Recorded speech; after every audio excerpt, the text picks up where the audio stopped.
நாட்டுக்காக உழைப்பதற்கே அண்ணா பிறந்தார். பொது நலத்தில் தானே நாள் முழுக்க கண்ணா இருந்தார்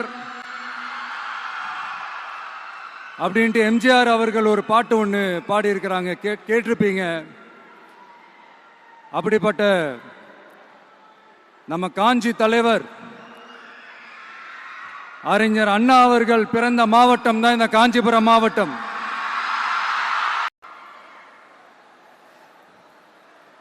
இதை ஏன் நான் காஞ்சிபுரம் மாவட்டத்தில் இருந்து நான் சொல்றேன்னா, தெரிஞ்சோ தெரியாமலோ இந்த மாவட்டத்துக்கும் நமக்கும் ஆட்டோமேட்டிக்காவே ஒரு கனெக்ஷன் ஒன்று ஏற்படுதுங்க.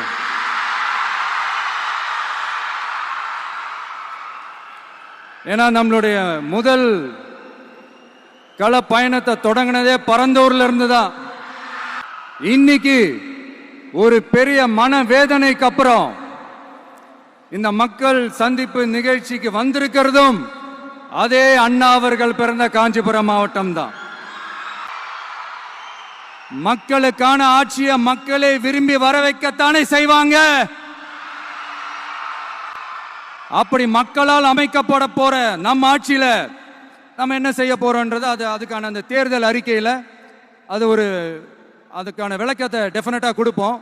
பட் அதுக்கு முன்னாடி ஒரு சின்னதா லைட்டா நான் கொஞ்சம் அதை சொல்லணும்னு ஆசைப்படுறேன். எல்லாருக்கும் நிரந்தரமான வீடு இருக்கணும். ஒவ்வொரு வீட்டுக்கும் ஒரு மோட்டார் சைக்கிள் வாகனம் உறுதியா இருக்கணும். காரும் தான் லட்சியம்.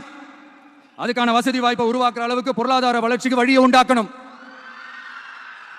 ஒவ்வொரு வீட்டில் இருக்கிற ஒவ்வொருத்தரும் மினிமம் டிகிரி படிச்சிருக்கணும்.